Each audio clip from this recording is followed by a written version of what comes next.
Hey everyone, welcome back to the channel. Behind me, I got a 2011 Nissan Altima with a 2.5 liter engine, and today we're going to be replacing the valve cover gasket. Now before we go ahead and begin, if you haven't subscribed to the channel, hit the subscribe button down below. Definitely smash that like button because it helps the channel out. And with that said, let's go ahead and get started on today's video. So we are looking at our engine bay, and the first place where you're going to want to start is just to get a few things out of the way. Now, I always like to start off by removing this intake duct, although you don't really have to. I like knowing that I'm not kind of working on this and leaning on it. It's plastic, it can break. So I'm going to remove the 10mm bolt that's on this side. Now there should be another 10mm bolt with a bushing on that side, but on this vehicle it's broken. So we're going to go ahead and just lift up on this and just get it out of our way. Like I said, you don't really have to move it, but I prefer to move it. Now, since we are going to be working on our valve cover area, and I'm going to zoom this a little bit inward, there's a few hoses that we have to remove that are going to make life a little bit easier. First one is going to be this PCV breather vent. We're going to go ahead and move these clamps on down just like that. And what I like to do is gently pull, because if it's super brittle, that's going to happen to you. Now here's the thing, I was expecting this to happen. Now that the hose thing is out of the way, basically brittle hose, I work on this car quite a bit and the hoses have brittled up throughout the years. I have done a few replacements like this one right here. You'll notice it's a newer hose.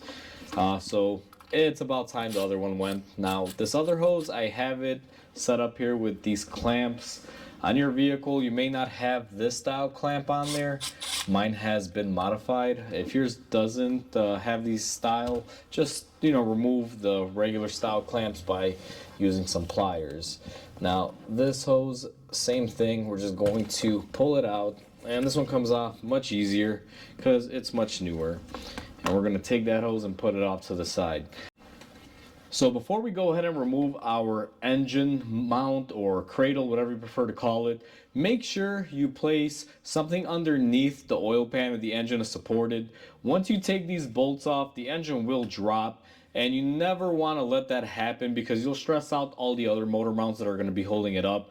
Plus, on top of that, when it comes time to installing everything, it's going to be very difficult and a lot of stress trying to use these bolts to pull up the engine, and that is the biggest no-no. You shouldn't be doing that. So what I like to do is I put a jack underneath my engine with a block of wood, so when I release my mount bolts here, my engine may slightly drop, but it's going to have support underneath.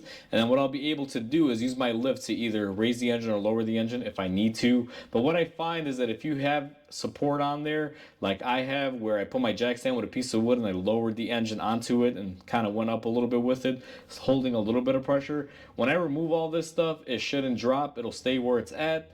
I'll be able to get in there, do my valve cover gasket and everything I need to without having any issues. And when it comes time to reassembly, you'll probably see that this will just fall into place.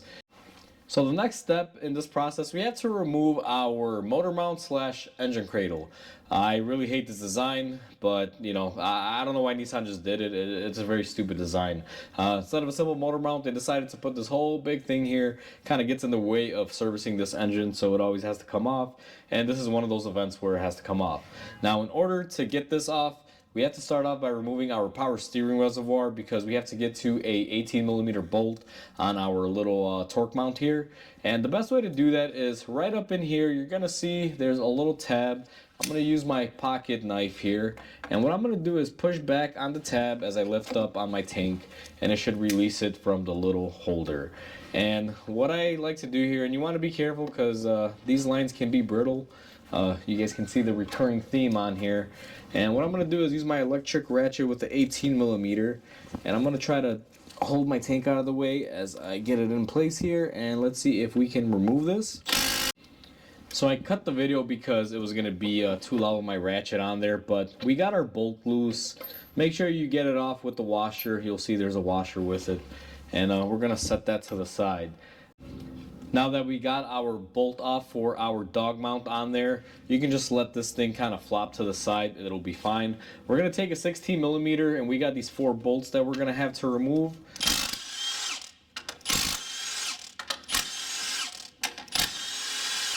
Now make sure these are nice and free. Sometimes they will lag in there and they will stay. Now there's going to be 2 short ones and 2 long ones. I believe the long ones, and I'm just going to check here, I believe they are the same size, which yes they are. So we're going to go ahead and set those off to the side. If you are uncomfortable and you don't know where things might go, you could always leave them in place and then lift this up. Now, one last bolt that we have to remove is going to be right here on the mount. It's not going to be a real easy bolt to view on camera because that AC line kind of gets in the way of it. Now, I forgot what size this is, but I do believe it's bigger. This one should be an 18 millimeter, and yes it is. Now we're going to go ahead and take that off, and that should be a nut, just like so, right there. And then we should be able to lift up this portion and get it out of the way. Now that we have the actual mount side, we got to do the actual, I guess you could say, block side of it. This is annoying to say the least. Now I'm going to get the camera repositioned from the front end, but just to kind of go over it here on the side, because we're going to have to go to the side as well, we're going to have to unbolt this bolt here. There's another bolt right there, and a few various things along the side here, which I'm going to show you, but I just want to give you a little bit of an aerial view so you know what you're getting into. So where I'm going to begin on this side is, first of all, we have this alternator bracket. We're going to be removing these bolts. I believe these are 14 millimeters.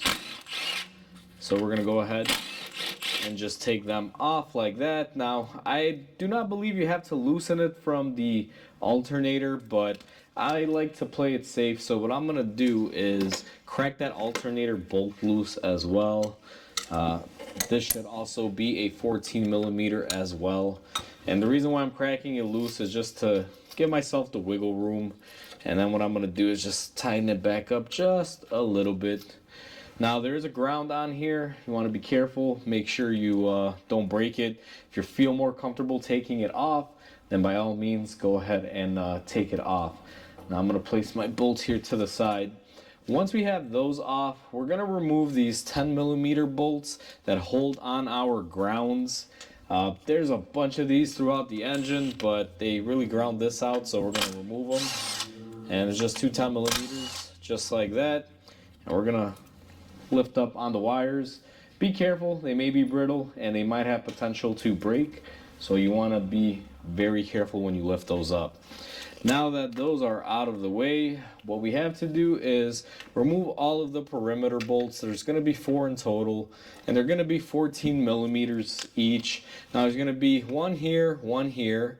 We're going to have this one, and then we got 2 in the back that we saw in the last clip, and we're just going to impact them off.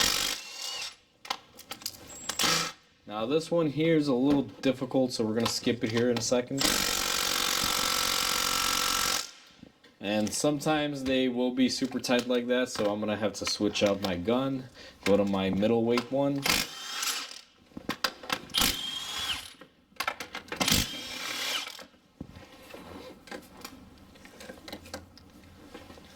So that right there should be good, and I believe we have that one just holding it in.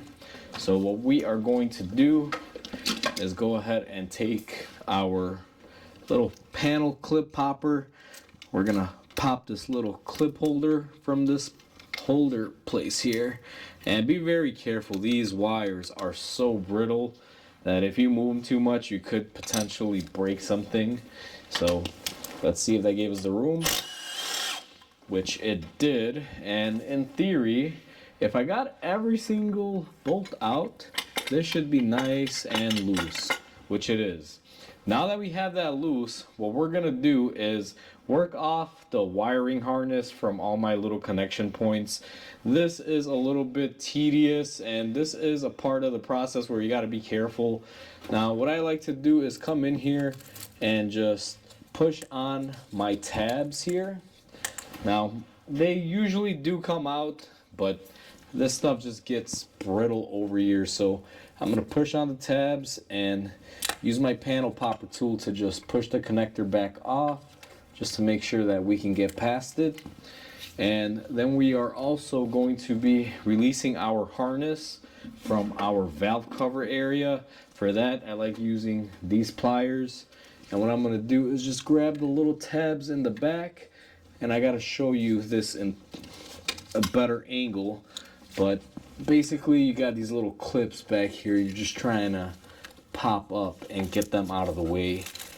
And once I get them both off, I'll show you exactly what I'm referring to, because I know it doesn't make a whole lot of sense just watching me remove it, because you may necessarily not be knowing what I'm doing. Now, one of them is loose. Let me go ahead and do the other one here, and I believe that released. Let's see if we are able to get it off. Yes, we are, so that should be all right. Now, this should be able to loosen up here. For some reason, mine is still hanging like it's a little tight. And this one is still connected, so let's see if we can come around here and pop this open. And this is where you got to be super careful when it comes to the wiring portion, because these wires can be very brittle. So this harness is basically very brittle, and I have a feeling we're gonna wind up breaking, the outer shell of it. So I'm trying to be very careful here. I managed to coax it off of almost all of the little points, but the wiring loom, I'm sure you guys can hear it cracking.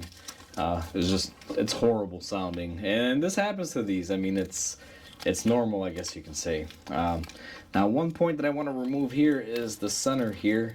There is a little connector that will hold the injector wiring on top of the valve cover, but there is no flex in this wiring whatsoever, and that makes it so tricky.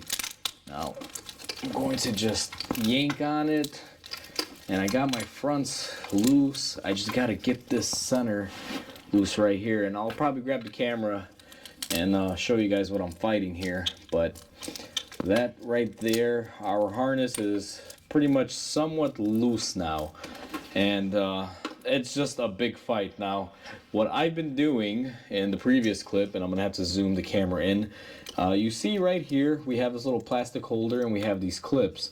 I was going underneath there behind with my pliers, and what I was doing was basically pinching the two tabs on the backside and then using my tool to pull it out from the little hole in there. So basically you got two little tabs, and there's going to be two of these. Now in the center as well, you also have this wire. It's a little grommet that fits inside that hole like a little tab, and you just got to work those off. Now this engine has probably the brittlest wiring that I've probably dealt with in a while when it comes to this.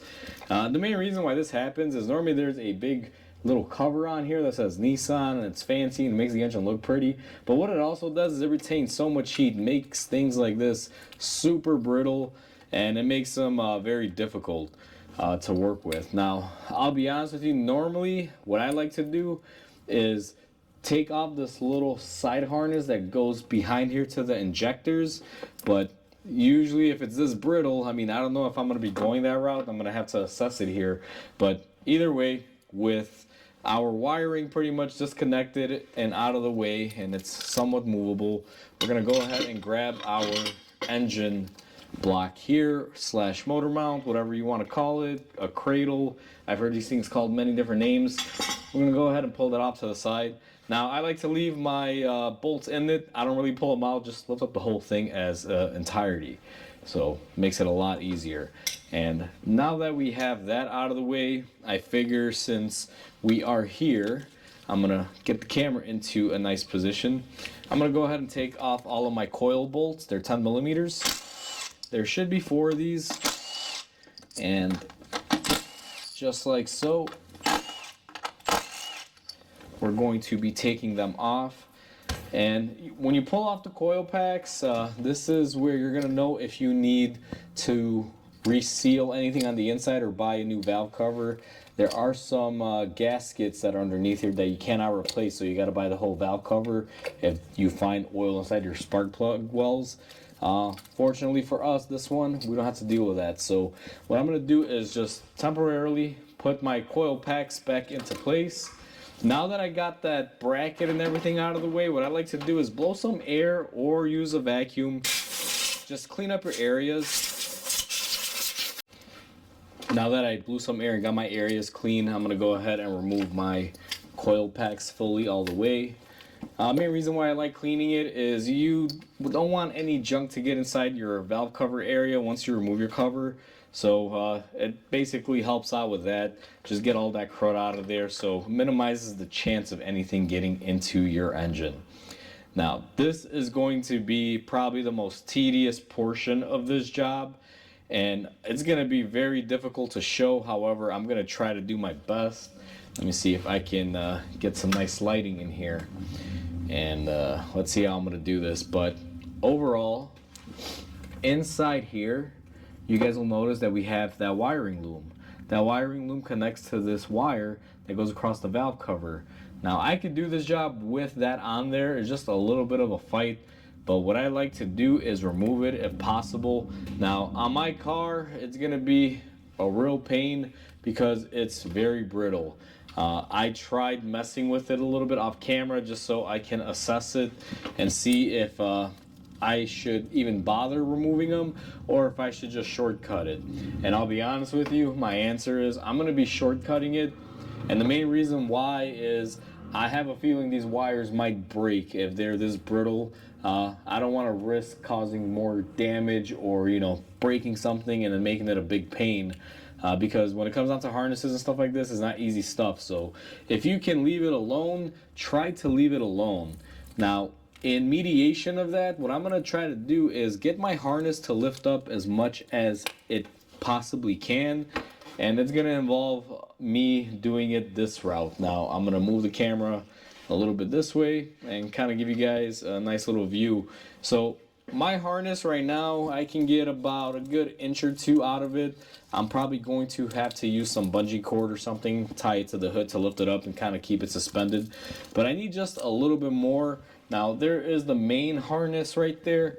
It has this little clip. And all you're supposed to do is slide a little flathead screwdriver in there. And what you can do is basically get the tab, if it will let you. And this one is proving to be a little bit of a pain, which doesn't surprise me because, this whole car is proving to be a little bit of a pain. But now that we got that up and out of there, it should give us just a little bit more room.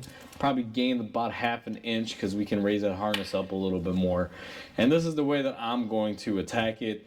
Now, normally I would just go in there, unclip all my injectors and get the sub harness out and everything, but it just doesn't appear to be a good idea, especially judging by how brittle this harness is. So I'm gonna just put up the fight for it. Now, we have to remove our 10mm bolts that hold up our valve cover, and they are going to be all along the perimeter here. You can see these little 10mm, and there's also going to be quite a few back here. The tool that I'm going to use is a Milwaukee impact driver. It's 1/4 inch, and I'm going to use an extension with a 10mm. And I'm just going to come in here and start working off the bolts. And they will come off pretty simple. What I like to do is take them off as I go around it. They are typically all the same size. Now, I don't know if Nissan has changed this on certain model years because these engines do go in quite a few different Nissans. But I know on Altimas, all of the bolts are the same, as well as the Rogues, I'm pretty sure. But if you want to be careful as you pull them out, just match them up with one another and see if they all are the same. Now, these rear ones are usually the little tricky ones to get to, but with a 1/4 inch you get in there just fine. And the front ones are just super easy, as everyone can see, blasting right through them. Nothing to rave home about here. Now we're gonna have one up there and one back here. And all of these, I guess you can say, are nice because you have a lot of room to get to them. And just like that, I believe I got all of them out. And once you get all of them out, don't expect your cover to come off.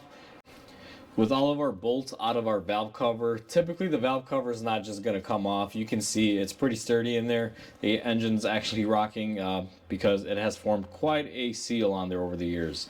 What I like to do is take a pry bar, something small, and what you have to do is basically pry up on it. Now, I like using this little corner by the alternator, and what I'm going to do is just simply lift up on it gently. You don't want to really force it or go too fast with it, because sometimes you'll find that certain parts of it may be melted or more brittle than others. So I'm gently gonna work it here. Typically you gotta pry it off a little bit, and it's not a bad idea to always check to make sure that you have everything out as far as the bolts go. So everything looks good from the back.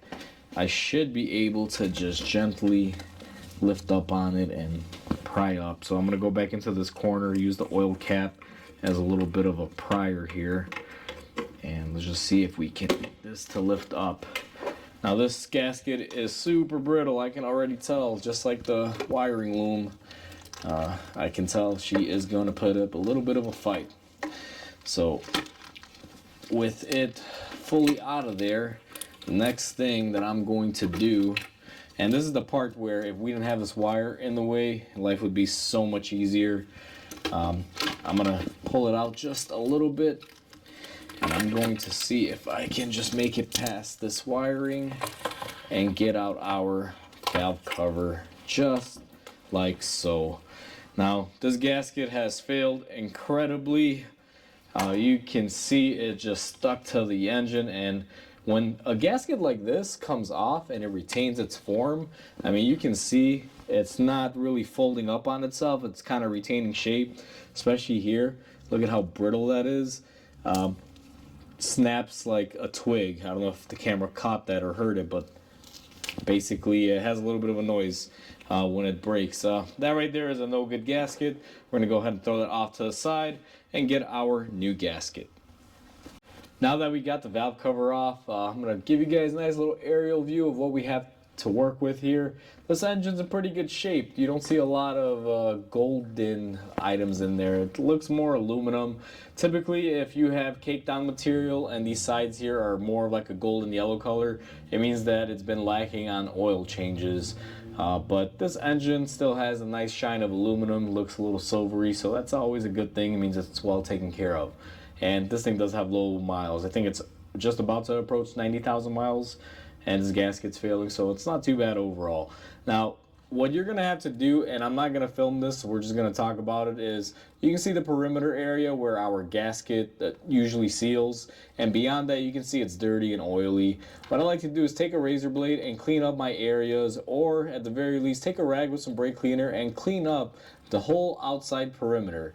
Now, one thing to watch out on these corners, and I'm going to point out right here, there is a little bit of silicone that comes in from the factory. You want to make sure you clean up these edges. There's going to be 4 of them. You have 2 on this side and 2 on this side. Now, the main reason why you want to clean those up is because we're going to have to put a little bit of silicone in the corners to help the gasket seal correctly, and you want to make sure all that old gasket silicone material is off.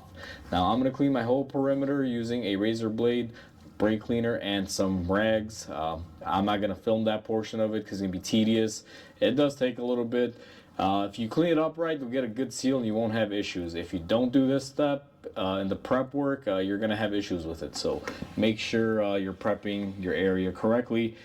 Now that we cleaned up our engine area, we are going to talk about the valve cover itself. Now, I've gone ahead and I've sprayed mine off with some brake cleaner. These are notoriously hard to get all the oil off them, so I just generally douse them in brake cleaner, get off any harder material. If there's a little bit of oil in places, it's not a big deal. It's not going to hurt it. So we've cleaned and washed ours. I've gone around the edges here where there might be some silicone and just used a blade like this and just worked it off. Don't cut into it, very gently. This is plastic. You cannot take a grinder to clean up the areas or anything, so be very mindful of that. I just use a rag and a razor blade just to remove any silicone that may be stuck for the edges where you typically should apply it. And once you've done that, you should be ready to install your perimeter gasket like we will do here in a second. But before we do that, I wanted to talk to everyone here and take a minute because there is a little bit of a known issue with these valve covers that you may want to address right now if you're having this issue before you continue to roll forward. Now, if you pull off your spark plugs or your coil packs and you find that you have oil coming in, these little tube seals here have probably failed. Now, the problem that Nissan has given people who own these cars is if your tube seals are leaking, you're going to have to buy a whole new valve cover itself because these are not serviceable. They didn't put serviceable O-rings in here for you to replace. They integrated them inside of the plastic and fused them. So if you have your coil packs coming out and they're drenched in oil, or your spark plug tube seals are filled with oil, you need to replace your whole valve cover. Now, you can buy these at some auto parts stores if they're available. Sometimes you can, sometimes you can't. It just varies. However, I find the aftermarket ones are pretty cheap and they don't work too well. My best thing to say is get these from the dealer if you are having that issue. Sometimes you got to order them. They may not be available right away, but you know, they should be able to get you one. Because that's the only way to really fix that issue. I've seen people try to use silicone and do that, but again, that's not the proper way to do it. So just keep that in the back of your mind. If you can afford to do so, just go ahead and buy yourself a new valve cover with the gasket when you do this. Otherwise, if you don't have any leaks, like our car didn't have any tube seal leaks or anything, so we should be okay. So now that we've gotten that out of the way, what you're going to want to do is take your new valve cover gasket and you're going to want to line it up and see how it goes. And it's pretty simple to identify which end goes where. These are pre-molded a little bit, but these gaskets are super supple compared to the old ones. If you saw in the previous clip, the old one, when I took it off, you can see that thing was super brittle. This thing is really nice and malleable. Now, what I always like to do is once you put it in there, make sure you run your fingers across every little surface and push it into place just like so, because you want this thing to hang on in there. And then what I like to do is just take my microfiber towel, run it across the perimeter in case there was any dirt or anything left over from our fingers. So now we have prepped our engine, we have prepped our valve cover, and everything is ready to go. Now, I want to take a second just to show everyone that we cleaned it up really nice. That's what you should be achieving with this. Something that looks like that, get all the old oil off. I use a razor blade, a rag, and some brake cleaner, and we're able to achieve that goal just like that as everyone sees it.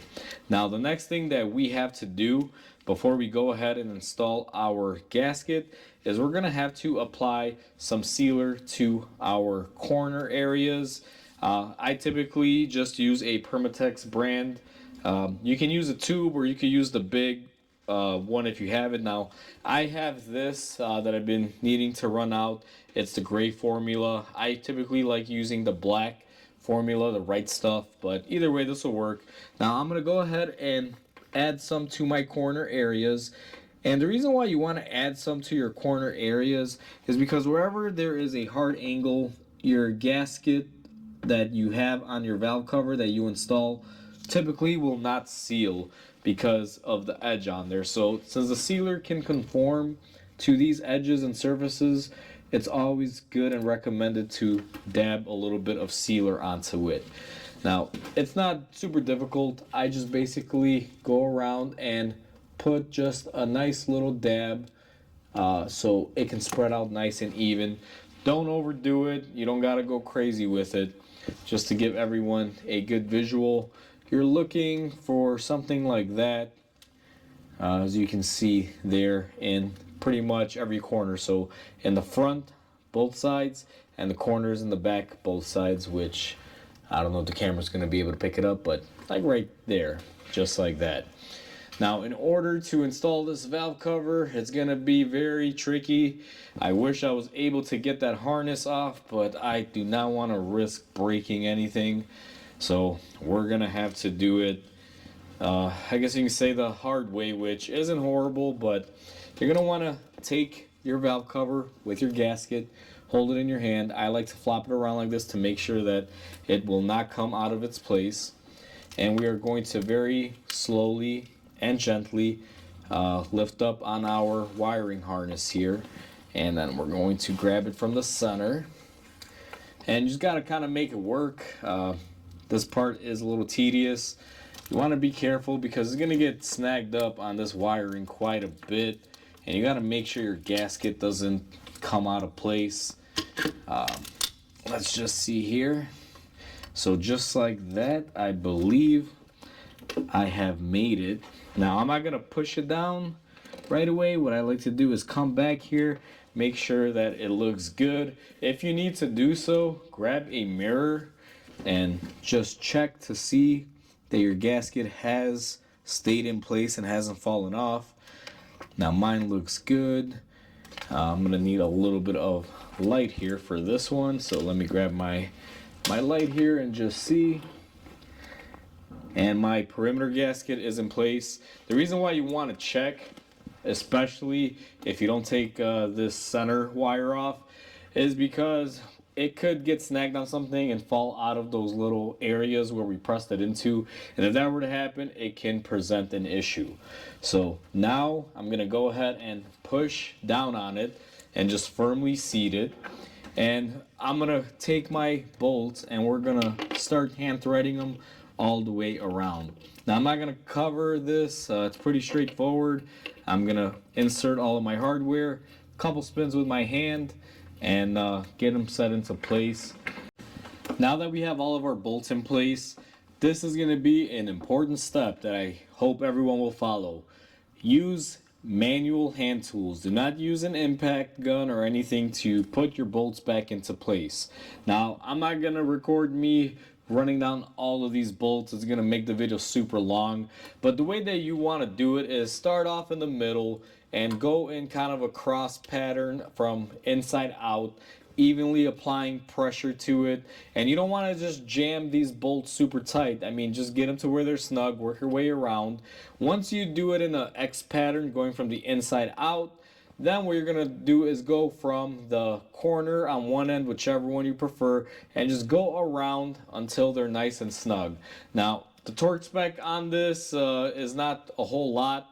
I will be torquing mine. If you don't want to torque it, you could just do nice and hand tight with a 1/4 inch ratchet. You'll be able to achieve the torque. To be honest with you, I think I'm going to be achieving the torque just with this by hand, but I'm still going to check it. And that's the way you want to tighten it down.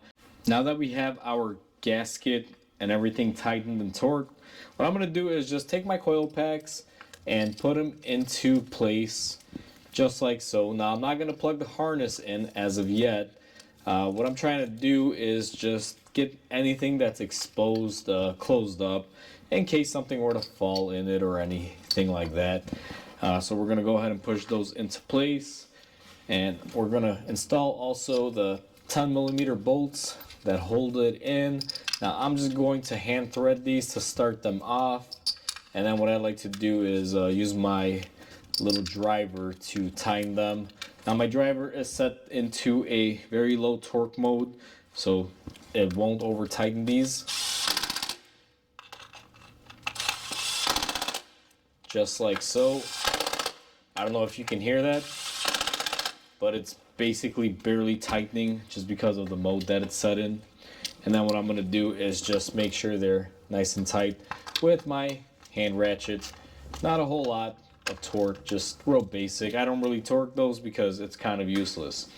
Now that we have the coils installed, it is time to take our engine bracket mount, whatever you want to call this. Now I want to make sure that I am focused in on the camera here, so we're going to have to slide everyone over.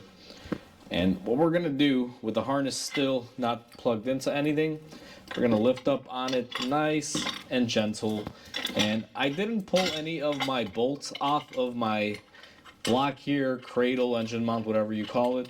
So I'm going to go ahead and lay it back on top of the engine, and we are just going to start hand tightening everything and getting everything threaded. Once I get everything threaded, we're going to go ahead and run them down and get everything nice and torqued up. But we still have quite a bit of things here, so if in case anyone forgot, your alternator bracket here as well needs to be able to line back up there. So we are going to take our hardware for that and put it back in just like so. Make sure you have everything organized. As you guys can see, I'm doing this in real time, and I know where all my hardware and all my bolts and everything are. Now, our alternator bolt is loose here. Do remember that. What I'm going to do is go around, tighten all of these bolts with our cradle attached to the engine and tightened up. What I'm going to do next is go ahead and put my wiring back into place. Now, I like starting off with my coil packs. This harness protector is still brittle as can be. And then we're going to go ahead and clip it back into our valve cover. And also, let's not forget our little extension wire here that runs across for the injectors. And we also had removed it off our mount there. So we are looking good. Our harness is back into place. Now we have our 2 ground bolts that we have to replace here with our 2 ground wires, the 2 10mm nuts that go there, and we're just going to zip those on. Nothing real crazy there, just mild torque. Now that we have that in place, I'm going to go ahead and turn the camera around, and it's time to install our motor mount back onto the side. Now it's time to install our motor mount back in. So what I'm going to do is just go ahead and slide it in, and it makes a lot of good sense to have something underneath the engine like we put, because you can see our engine really didn't move from position. If you're doing this at home and it's, let's say, not being supported from the bottom, it's going to be a real tough time lining this back up. So what I like to do is run the 2 long bolts down first, and then we take our shorty bolts and thread them in as well. My camera battery died in the last clip, but as I was saying, we got our 4 bolts onto the engine side. Now we're going to take our nut and thread it into place by hand here. This is for our vehicle side. And what I also like to do in this time is the 18mm bolt that we removed off the torque mount. I like to thread this in now, mainly because we have the freedom and flexibility to kind of move things around if we have to, but it should go into place fairly easy. Now, got it in there, a couple threads. Like I mentioned earlier, if you support your engine underneath with a jack stand or jack in a piece of wood or something, makes realigning this super easy. You never just want to rely on the bolts to pull up the engine and everything. It can create an issue. As you can see, our bolts are nice and loose. We can relocate things and move things around. So it's just the best way to do it. Now I'm going to go ahead and get everything tightened and torqued up, and I'll be right back with you guys. Now that we got our bolts and everything tightened up, we're going to take our power steering reservoir and just run it back into place there, mounted on its clip. And what is left is going to be pretty simple. We have to reinstall our hose here for our intake. Now this is the one that didn't break. We're just gonna go ahead and slide everything on in here. And like I said, I've replaced this big one before. That's why we have the different style clamps on there. They have been modified to fit and work, because I work on this car pretty regularly, and it's had a few hoses replaced here and there because everything is just so brittle on these engines. I'm gonna go ahead and tighten up the top one here. Again, my gun is set on a very low torque mode, torque limiting, so just go ahead and get this one tightened up just like that, nice and easy. And for the hose that we broke, we went ahead and we got our replacement. And when it comes down to it, you don't really got to go crazy and go to Nissan. The trick is just to get a really nice vacuum hose, and that's what we have here. Now I've cut this out into the proper length that we need. The only thing that you're going to have to reuse and repurpose if you wanted to would be the clamps. So what I'm going to do is take my clamps here. I'm going to slide it in over the new hose, and then we are going to slide our new hose into our intake. It's always going to be very, very difficult the first time, but it will go in just like that. Slide it in. Now my glove got caught. When your gloves get old and stretchy from the oil, that typically happens. And we're going to slide our clamp on the other side here. And we're just going to go ahead and install this other end into our PCV breather on our intake. Now I cut the hose so there's a little bit of flexibility in it in case something does move up here.